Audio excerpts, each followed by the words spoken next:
I'm honored today, September 4th, 2024, to have on Professor David Hughes. And he's going to self-introduce.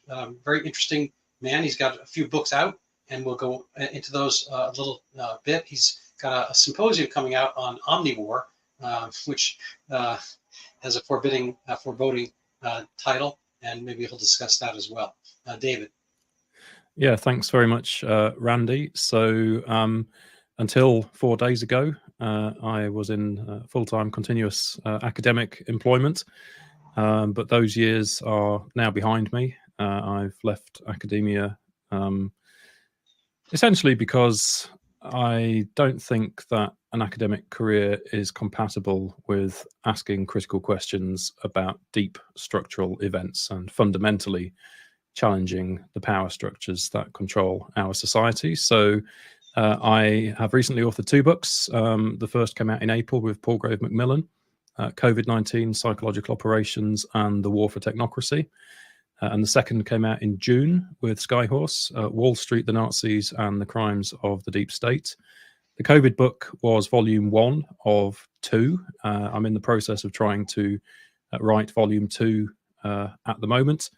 And I have a few months ago started a Substack, dhughes.substack.com, where you can find all of my outputs since 2020.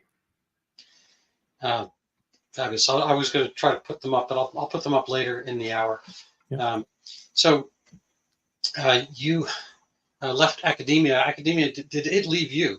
Sometimes it's kind of a mutual agreement. I had Nathan Koffness on not too long ago, about 2 or 3 months ago. I don't know if you're familiar with his case. No, I don't know. He was not quite professor, younger guy, but at I think it was one of the Oxfords, I think it was Cambridge, and they didn't like things he was saying outside of his job role, and so even though I suppose universities present themselves as a place of free inquiry, there are limits. Did that happen with or towards you at all? I mean, you don't have to delve into it if you don't care to. No, Ursula Eddington has written some interesting material about how this works in academia. And some of the mechanisms are quite subtle, actually, and quite insidious.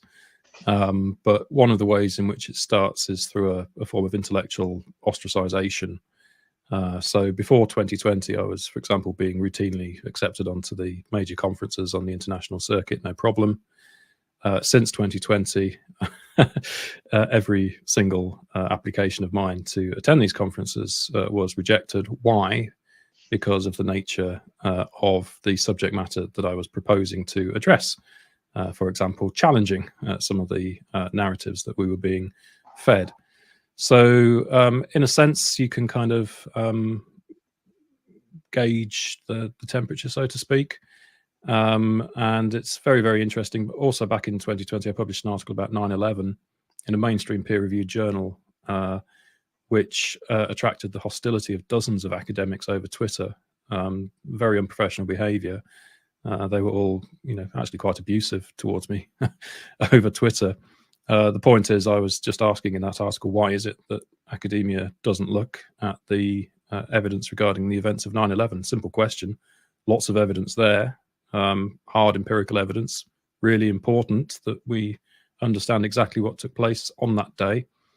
And essentially, academia refuses to look at it. And what's interesting is that tens of thousands of people have read that article now.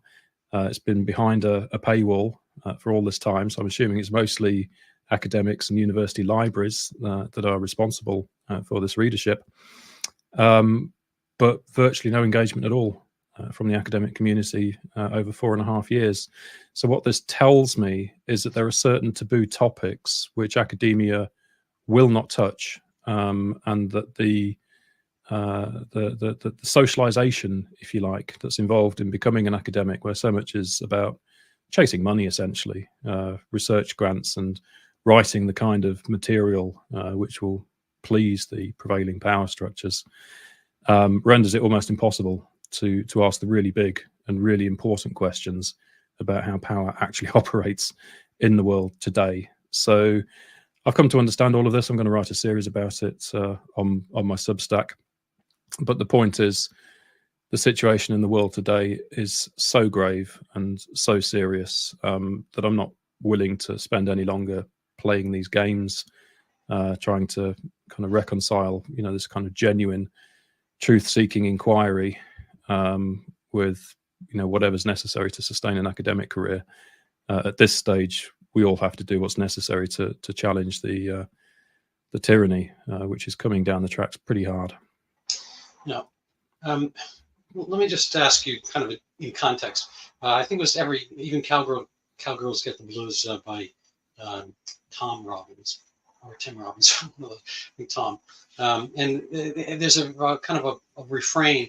The situation is desperate as usual. They're always turning on the news, and the news every single time throughout the book, it's a trope. Is the situation is desperate as usual. So, given the situation is desperate currently, probably as usual, when in the course of human nature, mankind, has the situation not been desperate? Is there a kind of a David Hughes perfect moment when things were working and people didn't kind of group and band for one means or another, kind of against, say, the greater public will, if there was one? No, because that would be a romanticization of the past. But what I would say is that it is demonstrable that since 2020, things have become a great deal worse than they were. And that is because of what I have called the Omni-War, which is now being waged against humanity. And I don't mean that as a metaphor or a euphemism. I believe and I argue that we are all now caught up quite literally in a war which is being waged against us for the purposes of biodigital totalitarian enslavement. This is a military operation which is underway. It's been planned for quite some time. And I think people need to realize this. So thank you for mentioning the Omni-War Symposium coming up on the 21st of September, which I'll be doing with Patrick Wood, Catherine Austin Fitz, Dan Brody and Lissa Johnson. And we're going to explain in some detail what we think is really going on here. And the so-called pandemic was not really a healthcare crisis. It was a psychological warfare operation that was initiating this longer war for technocracy, as I argue in the book. Well, I'd like to kind of hear you dilate on that a little bit, but just a question comes to mind. So this is like the Turing machine, kind of the it's not an automobile when you go on vacation, but Alan Turing. The question is whether you could see whether there's a human influence behind a kind of a response to given questions. And I think of that. I'm not sure I'm doing it accurately or in the right vein, but nonetheless, I think of this type of instance when people say, how many years does it take to get a degree in French literature? 4 years. How about if you want to become, I don't know, an author? 4 years. What about if you want to do engineering? 4 years. What if you want to do medical school? You need 4 years. The answer is always 4 years. It's almost like that's programmed. And so college obviously doesn't conform to your. It's not tailored to one's needs. The answer is always here in the United States: 4 years. No matter what it is you want to do, engineering, barista, so forth. You're always going to have 4 years. Philosophy, and so forth. Similarly, the answer to a lot of the great questions of our time, global warming. What do we have to do? Pay more taxes. What do we need to do? More government control. It seems that the same way the 4 years is always the answer from universities, the answer from a lot of the I guess ideas that get pulled up, flags that get put up the flagpole, to which we're supposed to salute. The answer is always, less of you, more of us, more government control.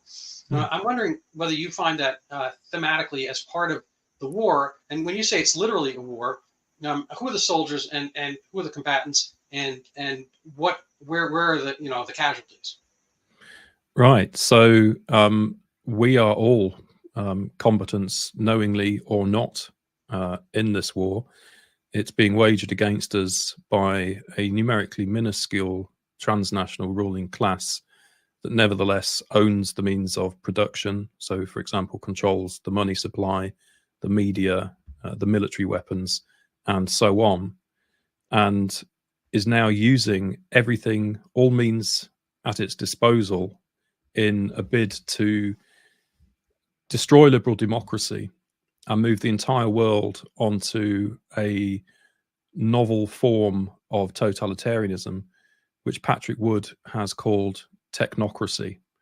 So this involves digital and biodigital means of essentially monitoring everyone and everything.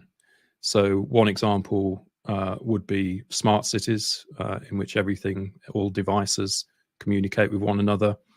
Another example would be central bank digital currencies, in which your money isn't really your own anymore. The central bank can intervene directly to impose conditions on how you spend the money, or whether you can spend the money at all.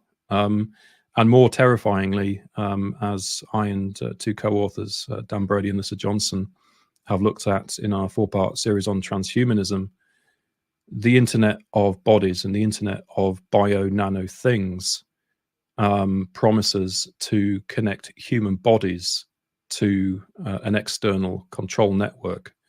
So this is quite terrifying material, because what it promises is the ability for a tiny ruling class, through what I call the transnational deep state, to actually achieve total social control over the rest of humanity, if this system can be fashioned. And I believe that that's what they're trying to do now. So that's the war. The aim of the war is technocracy. Now the war looks nothing like any war that we have seen in the past. It is effectively a world war because it's being waged against humanity.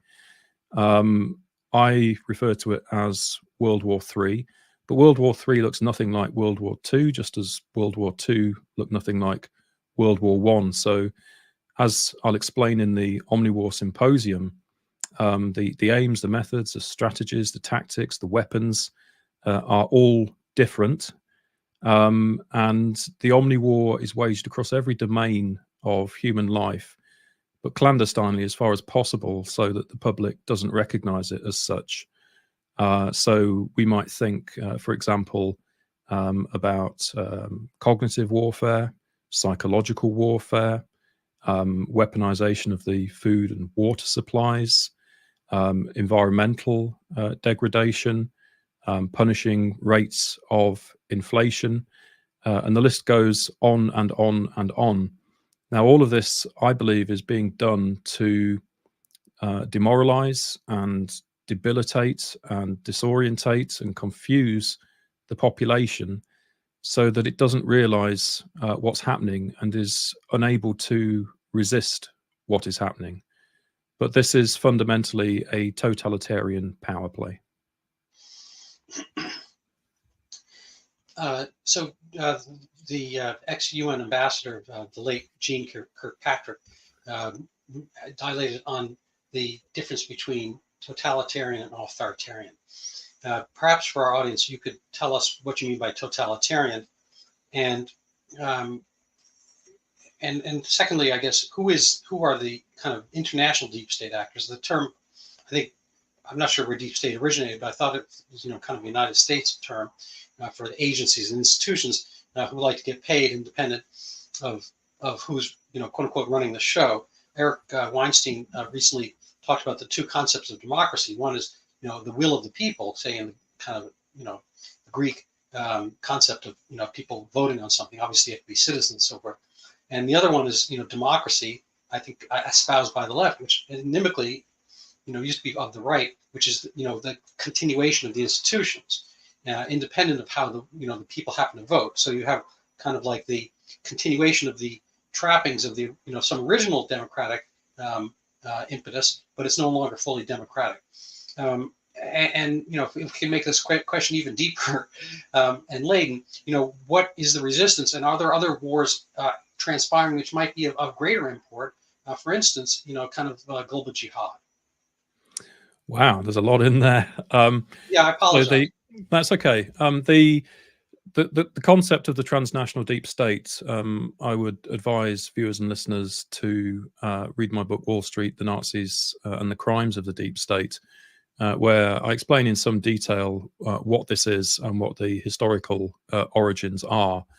Essentially, we are dealing with a power structure which seeks, as far as possible, to remain invisible, but which is fundamentally, there it is, thank you very much, is fundamentally the most powerful entity in world affairs today. So we live with the illusion that we live in a democracy in any meaningful sense.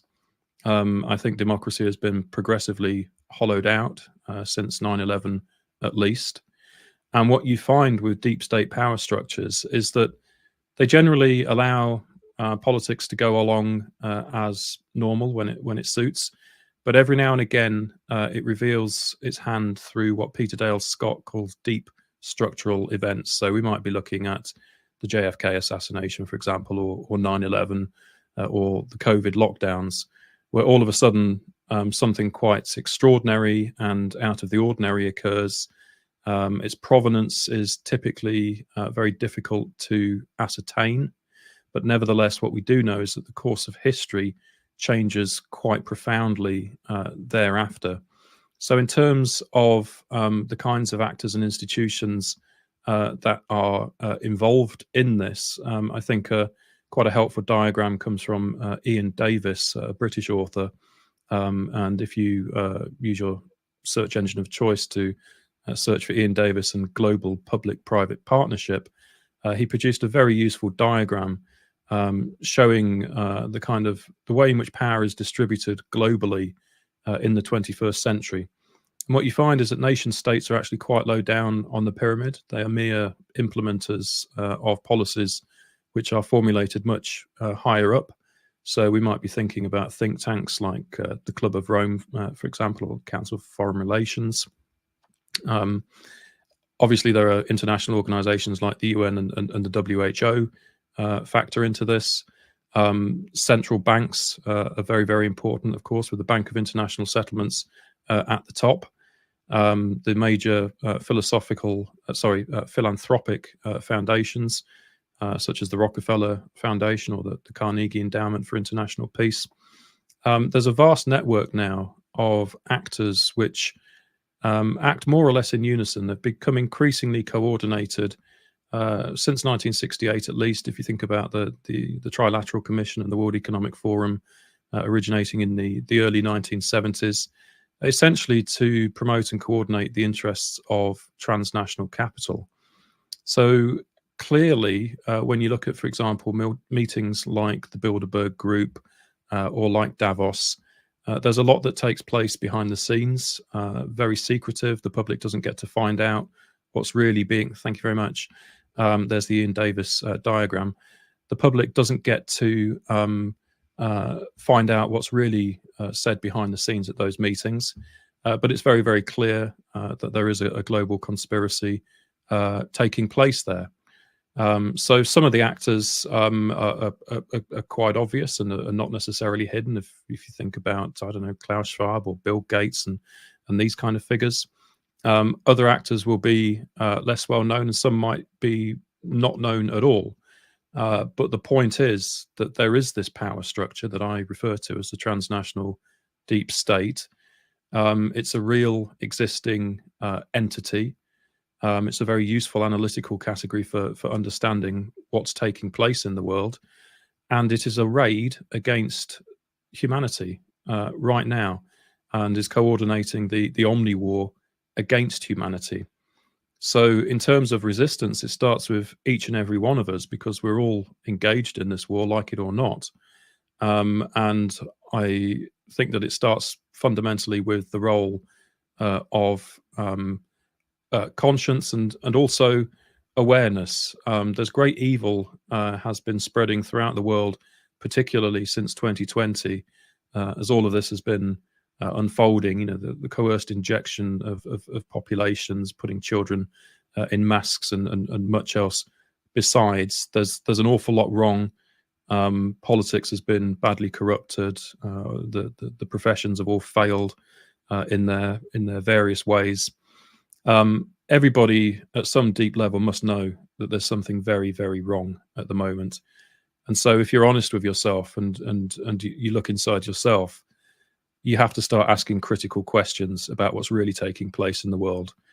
And once you start to do that, and once you start to develop an understanding of what's really going on, then it creates a moral imperative and obligation upon each and every one of us to take action to do something about this. Now, I don't have a magic bullet in terms of how to stop this and how we can win the war. But what I do know is there are 8 billion of us, and maybe tens of thousands, I don't know, relatively very few of them. So we certainly have the numbers on our side. So we do need to spread awareness. We need to spread information regarding these events and these actors as far as possible. And if each and every one of us does whatever is within our individual gift to try and, in a sense, it's like taking up arms in the war, whatever it is that we can do. Some people may be good at monkey wrenching some of the technologies. Some people may be good at organizing protests. Some people run podcasts. I write books and articles and so on. Whatever it is, we can all do something. And collectively, I think we can put down this global technocratic coup. Yeah.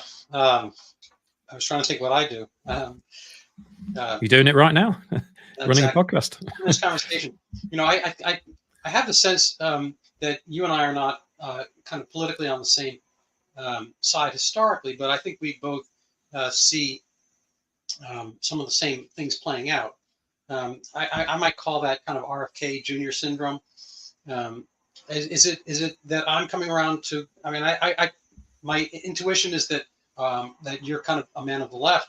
I'm, say, more conservative, man of the right. But let's call it RFK syndrome, where you notice something that's going on and you have to kind of shed some of your. Well, I don't know. You tell me. First of all, whether my inference is correct. Second of all, can people come together on this topic? And then, lastly, who are the vehicles aside from the podcasters and whatnot? Who do you think is the main? If we had to make the same chart of, we'll call it the resistance, how does that happen? Is there a chart? Is it much more amorphous and kind of like not herding, but herding cats? Is there something organization, or is it just kind of by natural inclination? People want liberty, or do they? Anyway, that's kind of my multi-phase questions. Yeah, good questions. So yeah, you're correct that historically I have seen myself as a man of the left. However, I think since 2020, these traditional left-right distinctions have ceased to be particularly helpful. So I found in 2020 that I lost a lot of respect for left-wing commentators whom I'd previously admired. And I found that a lot of the people talking most sense, to my great surprise, were actually right-wing commentators. And then, as I've written a Substack article about called Resistance and Faith, many of those figures also turned out to be Christian. Very, very interesting observation to me. So I think that because democracy is breaking down and is under attack, and because party politics is becoming increasingly theatrical, increasingly a distraction, it's not actually that helpful anymore to talk about left versus right. The real battle here is kind of up versus down. It's a revolution from above, which the powers that be are trying to institute. They call it the Great Reset. Essentially, it's an attempt to remake the whole of society, politics, economics, etc., from the top down to suit the interests of the ruling class. If they are successful in that, I contend that the result will be a biodigital slavery system, a global technocracy. And then, therefore, what is required to stop that, in my view, is a social revolution, a revolution from below. to overthrow this deep state power structure that is seeking to oppress us. Now, to come to your second question about, is there a diagram of the resistance?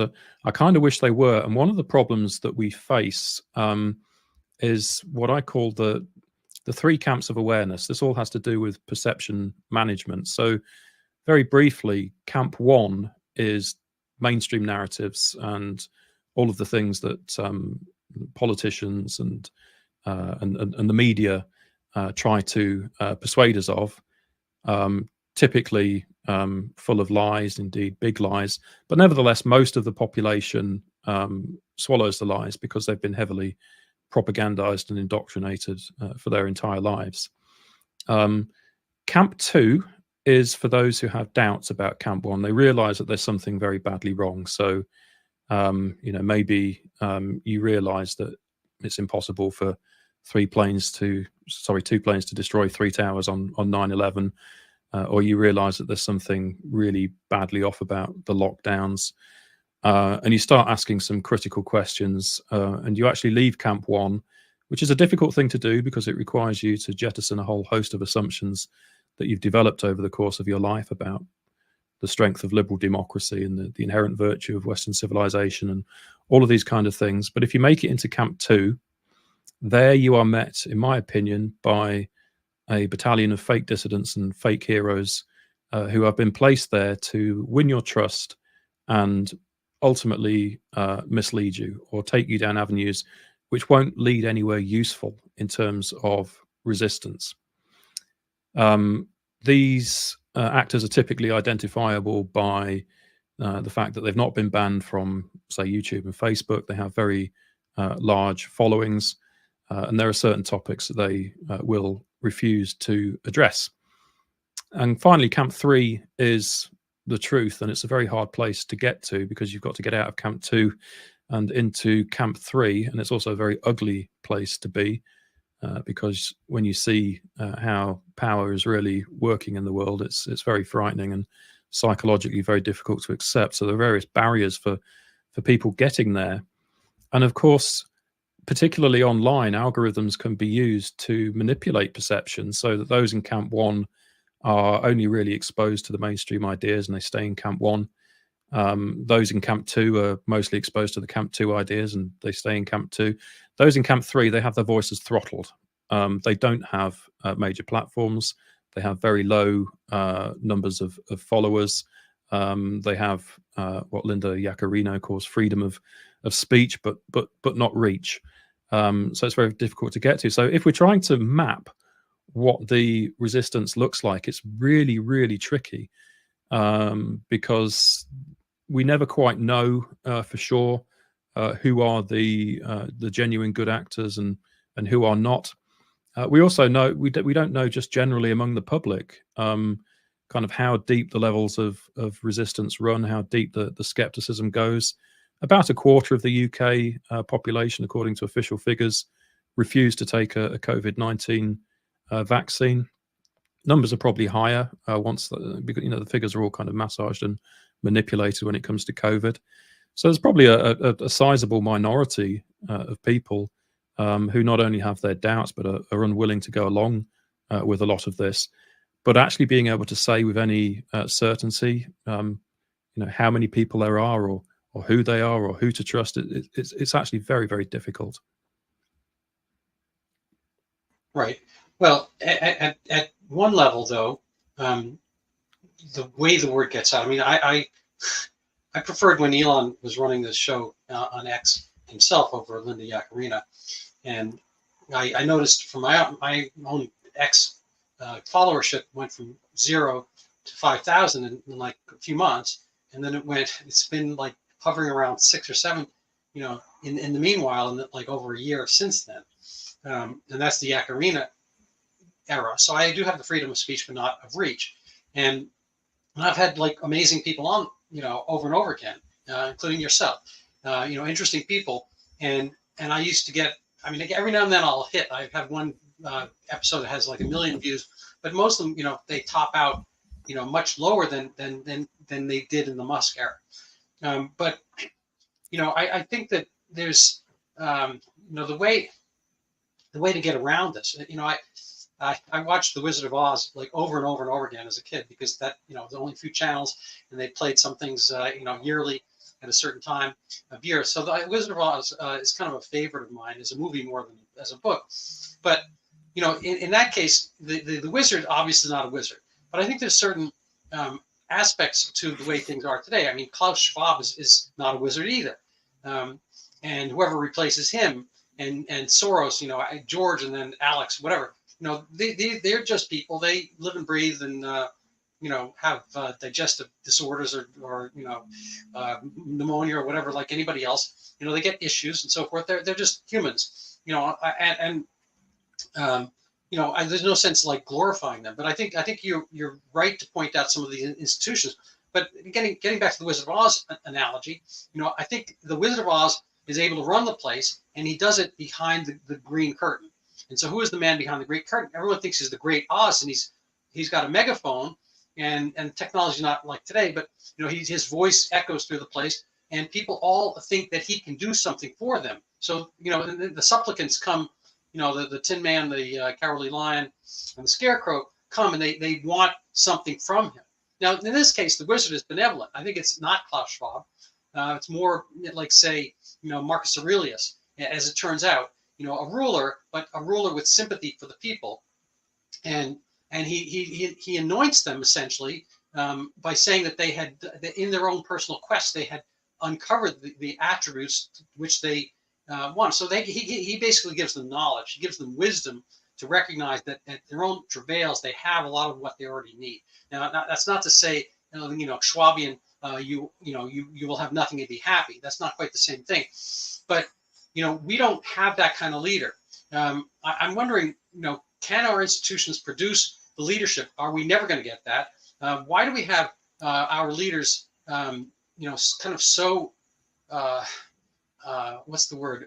Have so much animosity to the people themselves? They want not just the Great Reset, but kind of, people doubt this, but the Great Replacement. Kind of replace the people who are there, who are semi-knowledgeable, with those, from, say, other third world places and whatnot, to use that term, might have less, respect and knowledge of their own place.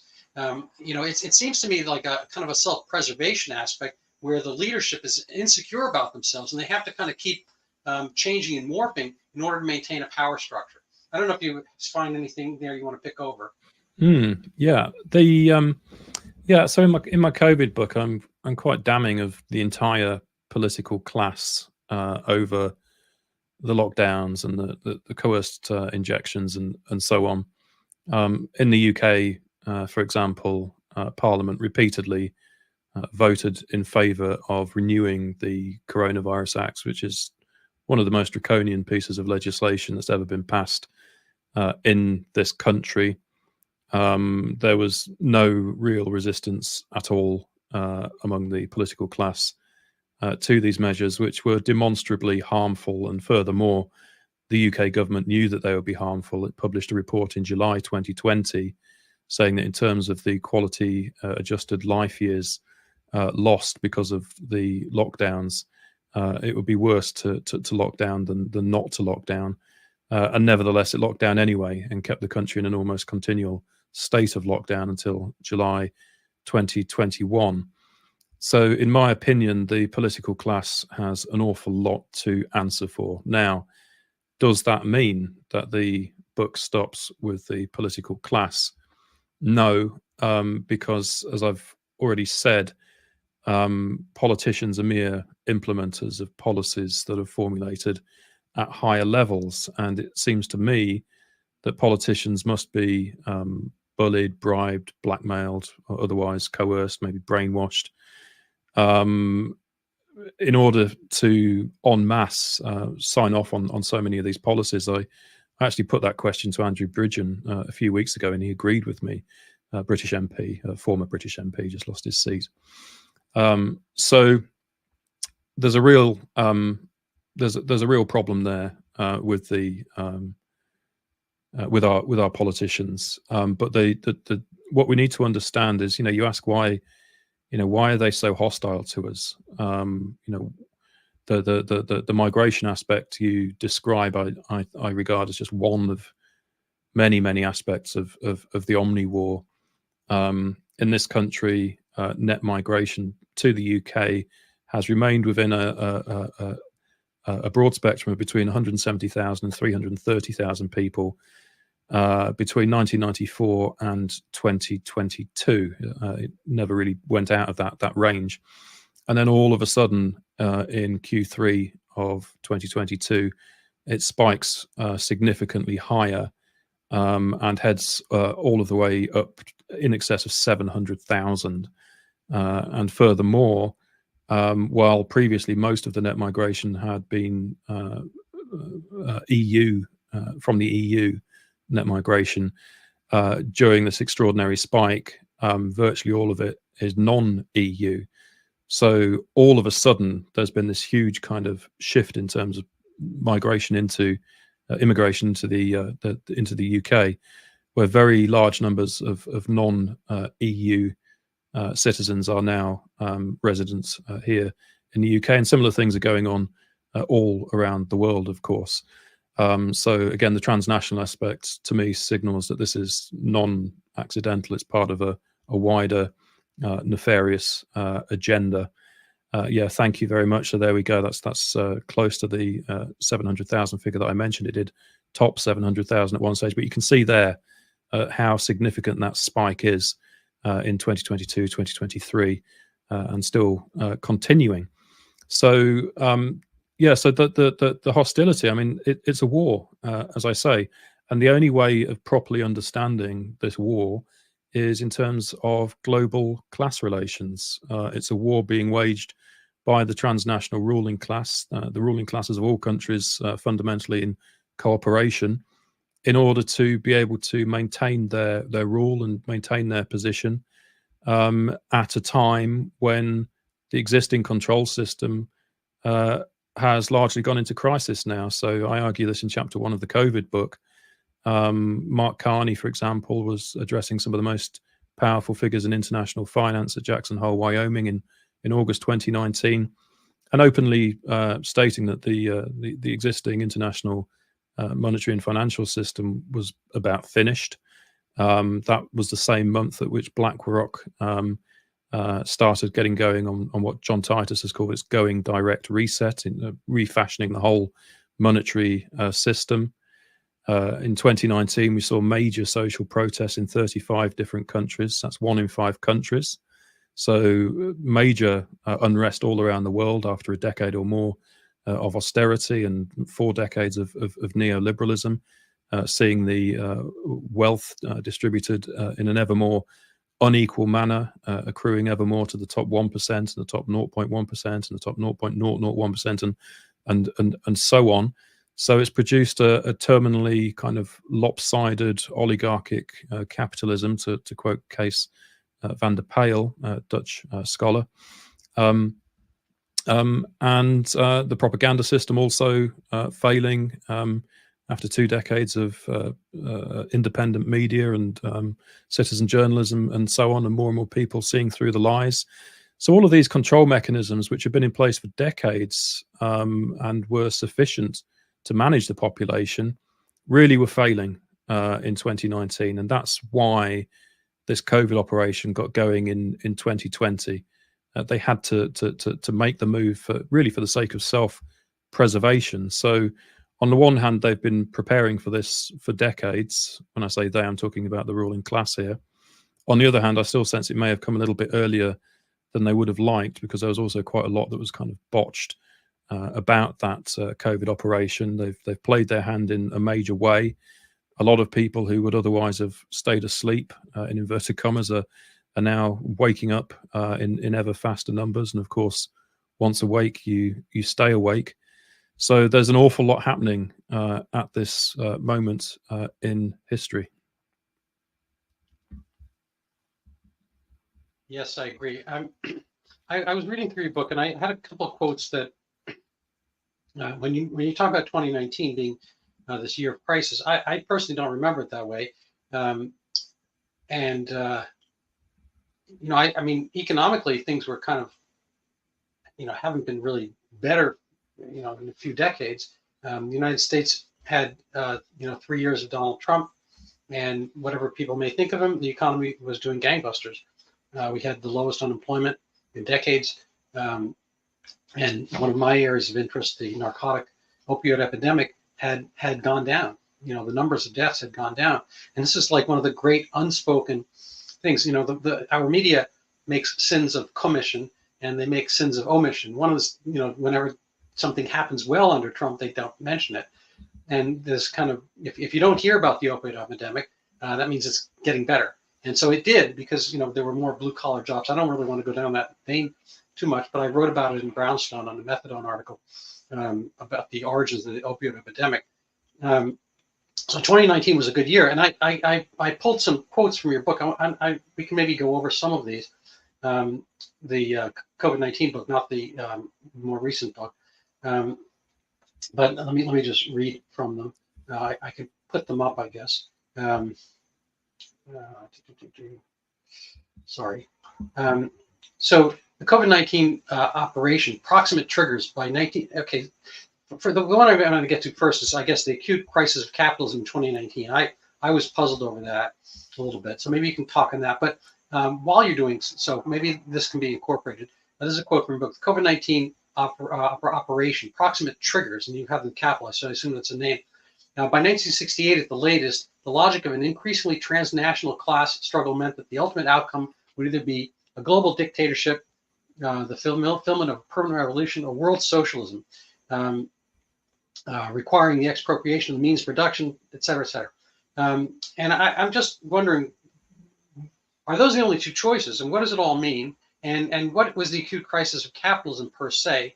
And if it was, when things got so much worse during COVID-19, the following year and years, wouldn't we have seen, a greater collapse if things were collapsing in 2019, and then we had this kind of body blow to the world economy in the subsequent years? Right. So when we're dealing with capitalism, it's not just an economic system. Capitalism is also a social system, and it's about class relations, and it's a system which permits the ruling class to maintain its domination over the working and lower and middle classes. So it's important to understand it in that way. So we go beyond just economics and GDP figures or whatever. So the acute crisis is really evident through the social protests, when it becomes very, very clear worldwide that people are getting pretty sick and tired of existing arrangements. So, for example, if you look at real income, i.e. Adjusted for inflation in the United States, for most of society, it hasn't risen barely at all since the 1960s, nor has the minimum wage. Nevertheless, massive amounts of wealth have been generated. So where is all of that wealth going? Now, in chapter 1 of the book, I cite the World Inequality Report from 2022, produced by 3 French academics, including the well-known Thomas Piketty. And what it shows is that worldwide, 76% of the world's wealth is controlled by only 10% of the world's population. The bottom 50, the poorest 50% of the world's population, so that's half of humanity, controls only 2% of the world's wealth. And in the last 25 years, the report notes, of all of the additional wealth that has been created globally, 38% of that has accrued to the top 1%. And then when you look within the top 1%, it accrues mostly to the top 0.1%, 0.01%, and so on. So there's a kind of almost exponential curve towards the end. So the acute crisis comes when you have a system which is so lopsided in that manner, and when significant protests begin, which were also starting to assume a socially progressive form as well, not like the kind of populist movements of previous years, but some much more socially progressive kinds of protests in places like India and Chile and so on. So this was obviously seen as a major threat by the ruling class, And I think that was one of the key reasons why they took the decision that they did to shut everything down in 2020. And all of those worldwide protests, of course, went away. And what did we have instead? The lockdowns. And just quickly to come back to your Wizard of Oz analogy, the lockdowns were kind of in and of themselves a psychological operation to, at one level, conjure a kind of illusion of omnipotence. Wow, look at the powerful forces that we're dealing with here. They can just shut down the entire world just like that, and place half of humanity under house arrest and so on. But as you quite rightly say, it is like the wizard behind the curtain here. They don't want you to see how few of them there are.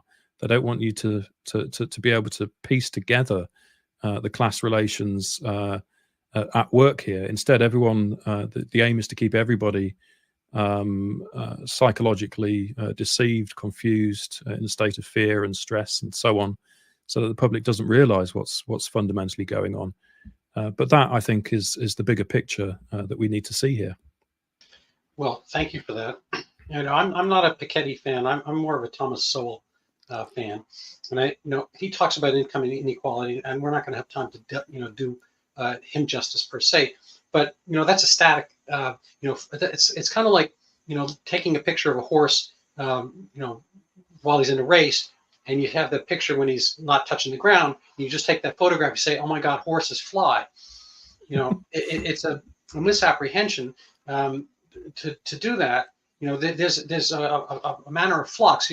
I venture to say older than you. I'm actually willing to stand by that.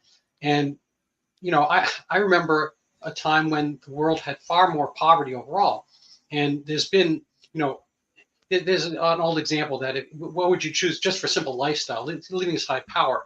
What would you rather be, like impoverished in New York City in 2018, or the Queen, the King of England in 1652?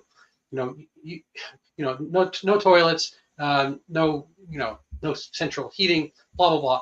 All the creature comforts that we have, amongst the poor. The major problem in poverty in the United States is obesity. That used to be a problem exclusively of the wealthy, to have too much food.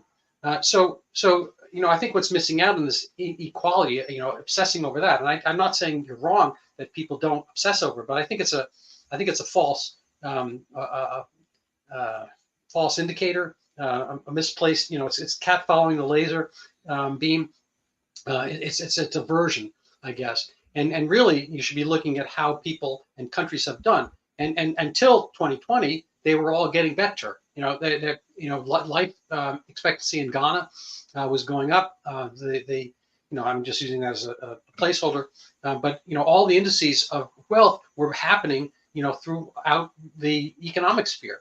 And so people again, the situation is desperate as usual. Things are never perfect, but I think things there have been huge strides in the general level of capability in impoverished places. And I just want to kind of push back on one thing about the capitalism. I think capitalism, first of all, it started as a pejorative, intended so by Karl Marx. I mean, the actual system is free market, exchange. And so forth. And that's kind of what we need for ideas, obviously. Not the true answer doesn't get out unless there's a free market of ideas and exchange. And I think, X currently is that. There could be others, but that is where it happens, and that is how we mutually benefit. I've learned a lot just by sitting next to you, transnationally, across the ocean simultaneously, amazingly enough. And that is obviously a Zoom call, whatever, all these kind of things that happen, via capitalism. It happened through free market. If you look at the satellite picture of North and South Korea at night, you see that one idea works and the other one doesn't. Now, it's not to say everyone's happy in South Korea and capitalism always works and so forth, but it's clearly better than the alternative. And so, what you come down with is I would kind of push back that capitalism is those other things. I think people do those other things, but free marketism per se is just that. It's like if you're on X and you're having an argument, doesn't mean you're right, doesn't mean you win the argument, doesn't mean you come away happy, but you probably come away more edified than if you hadn't had it. And so I think that's all we can ever expect. At base, we're just a few branches away from, primates and lemurs and lemurs and whatnot, and who don't have any of this stuff. So we have our miseries, we have our world wars and so forth, but we don't, kind of live out in the cold the way, rodents do, and have to deal with life such as raccoons and so forth. So the things can be bad, but they can also be good. At any rate, so we're kind of rounding out the hour, and I'd like to give people an opportunity to look at your Substack and so forth. And I'd like to get a sense of kind of your thoughts and advice for people listening. Yeah, well, thanks for highlighting the Substack. I think you're right that inequality is only one aspect of the picture, and I think fundamentally when we're dealing in terms of class relations and the kind of control mechanisms at play, we can kind of bracket the kind of differences that we probably have between kind of free markets and kind of other interpretations of capitalism. But when you look, for example, at demonstrable projects initiated by BlackRock with the support of the central banks to refashion the international monetary and financial system, this is on a scale that hasn't been witnessed since the Bretton Woods arrangements of 1944, and the IMF chief Kristalina Georgieva actually likened what was taking place in 2020 to that Bretton Woods moment. So we can see, even from the pronouncements of these kind of key figures from their own mouths, that they see it that way, that there is a fundamental transformation now in play that they have initiated that is of the scale that you normally would only see through World War. So yeah, I think that's worth really keeping in mind. Sorry, what was your other question? My other question is, what's your favorite sport? No, do you have a favorite sport? Soccer. Not to play, but to watch. I'm quite a keen soccer fan. Yeah, no, I don't remember my other question, so I'm going to have to. No problem. But I want people to see your Substack, so I'm going to put it up here. Yeah, thank you. I appreciate that. So here we go. Here you have the symposium. That's right. Yes, that's pinned for the time being to advertise that. So we're hoping for quite a high viewership on this. It's going to be streamed across, I'm told, 15 to 30 channels or so. So the format of the event will be, we'll have 4 speakers, beginning with me, then Patrick Wood, then Alyssa Johnson, then Dan Brody. We'll each speak for 45 minutes with short gaps between the presentations. And we'll round it off with a round table event. Catherine Austin Fitz is moderating the event, and she'll also participate in the round table. So please join us for that, or if you can't, it's going to go up online afterwards in any case. Yes, and then across the rest of the Substack, you can see all of the different kind of things that I'm interested in across the top, from transhumanism and 9/11 to COVID and much else besides. And so I'm publishing all kinds of material on there for paid subscribers, snippets of volume 2 of the COVID book as I'm writing them. There's plenty of videos on there, plenty of interviews. Today I've just put up a presentation, a keynote presentation that I was invited to make for the Targeted Action Conference last month.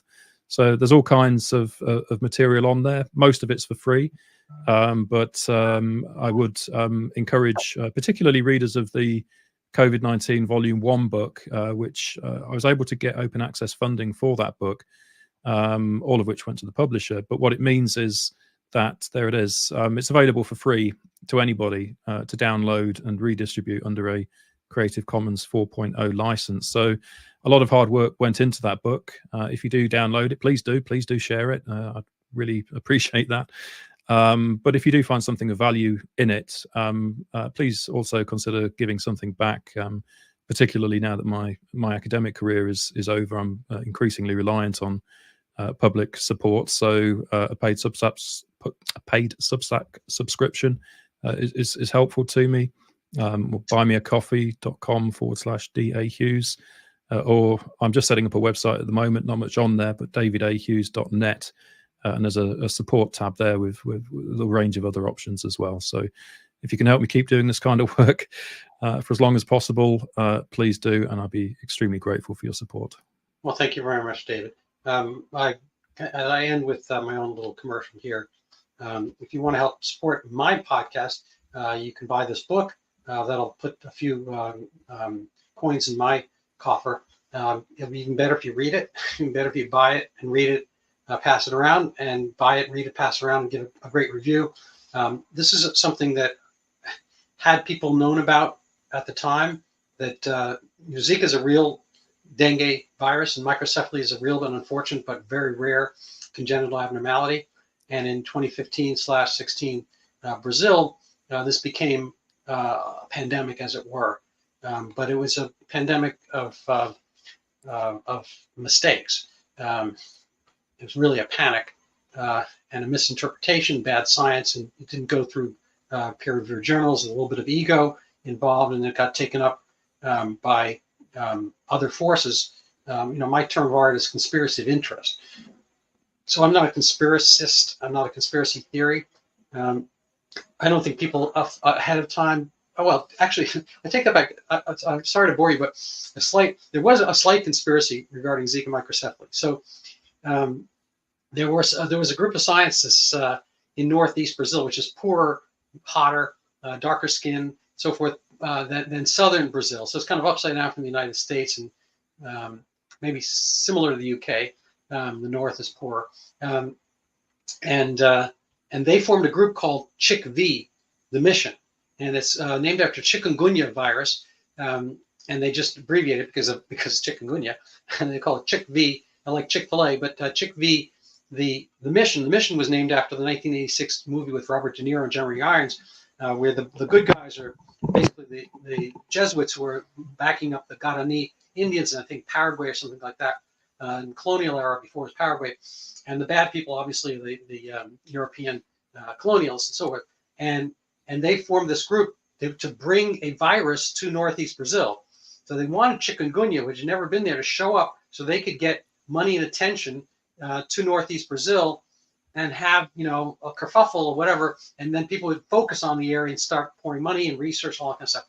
So chikungunya, the virus, didn't cooperate, but I think there was a little bit of bait and switch, and there was dengue and Zika are almost the same thing. There's 4 dengues that are named 1, 2, 3, and 4, conveniently enough, and Zika is not called dengue 5, but really could be, and had never appeared in the Americas. And somebody, I think, conflated some mild dengue cases with Zika. There were no Zika tests on Earth at the time, and anyway, so he announced it, and then it was sort of off to the races. He got a lot of fame and notoriety. He parlayed that into a better professorship in Argentina, Buenos Aires, and then a few months later, somebody said, "Oh, well, there's a few cases extra. Usually about 7 cases of microcephaly at a time in a city of 2.5 million people, Recife, northeast Brazil, spelled Recife, and there were probably about 13. So it wasn't a big pandemic by any means. It was from going from 7 cases to 13, and so they had a bad criterion. They didn't really have a standard for measuring microcephaly because it's so rare. And so somebody from part 1 happened to live in part 2 and said, "Oh, that's new and that's new. That must cause that." And so since I'm on a riff, I'll just finish this up. So he, as a scientist, he called only the moms of microcephalic babies. He didn't do any comparison, and he called up 32 of them, and he or one of his assistants said, did you have any rash, chills, or fever back when you were pregnant last year? And so 25, 30, whatever, a lot of them said yes, because it's the tropics. Fever, anyway. So he had fever, rash, and chill. So if anybody who said yes, he said, "Oh, that was Zika." Therefore, the baby with microcephaly was from Zika, and then he announced that without any peer-reviewed studies and so on, and became a panic, and it kind of took over. So as far as there was a conspiracy, there wasn't a conspiracy per se for Zika microcephaly, but once it was there, it kind of took over the airwaves, because, believe it or not, and in my feeling, ghoulishly, people wanted it to be the case so they could have emergency abortions, and abortions are illegal in Brazil and a few of the other conjoining Latin American countries. So it's kind of in ground zero for the NGOs that are promoting pro-abortion, and it was off to the races. So there were injunctions up to the Supreme Court and all that kind of stuff in Brazil. We hear a lot about the Supreme Court of Brazil now with Elon Musk and so forth. But anyway, that didn't quite succeed, but it got fanned by the left-leaning media as a way of bringing on abortion. And then the embattled president who was impeached, Dilma Rousseff, again spelled Rousseff, she brought the troops out and she rallied around Zika microcephaly as a national cause, so she could consolidate and entrench and so forth, and people would like her for having beaten back this thing. It didn't quite work for her. Anyway, it has been a lot of ramifications. People don't hear much about it, but there were ramifications all throughout Brazil. There's kind of a declining birth rate because people, lived in fear. They were told not to have any kids by a lot of the by the WHO aligned physicians in the area. So certain countries were given the dictate not to have children. Jamaica, Honduras, states within Brazil were told not to have any children until there was a Zika vaccine. Well, guess what? It's like almost a decade later, no vaccine. There would be no children in Brazil currently if anybody had listened. So, as far as the dictates go, fortunately, people don't always pay attention to them. And it seems to be kind of inversely proportional, fortunately, in a sense, to, how much education people have.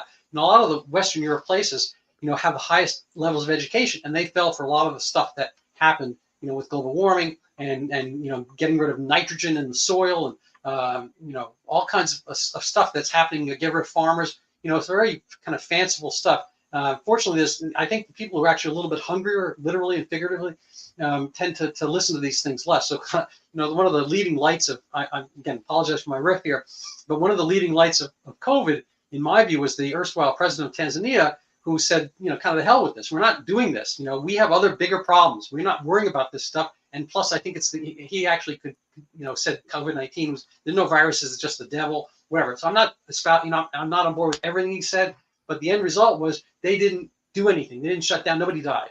And along the Sweden, a lot of other places, they kind of present a counterexample. So my little silver lining on some of these clouds is that, people are not the elites, and people sometimes have a better sense. Hopefully, common sense will be a positive genetic trait we were able to carry through. Yeah, brilliant. I'm no Zika expert, but the one thing that does come through to me there from your comments is that these epidemics and pandemics, they never seem to be quite what the public is told. Yeah. There always seems to be something else going on, doesn't there? Yeah. Well, I wish a pox upon their houses, and preferably a monkeypox. Anyway, very good. So we're going to call it a day. Thank you so much for being on, David. I appreciate it. I hope this will be the first of many meetings, and maybe I'll see you at one of the Brownstone events. Fantastic. Thank you so much for having me.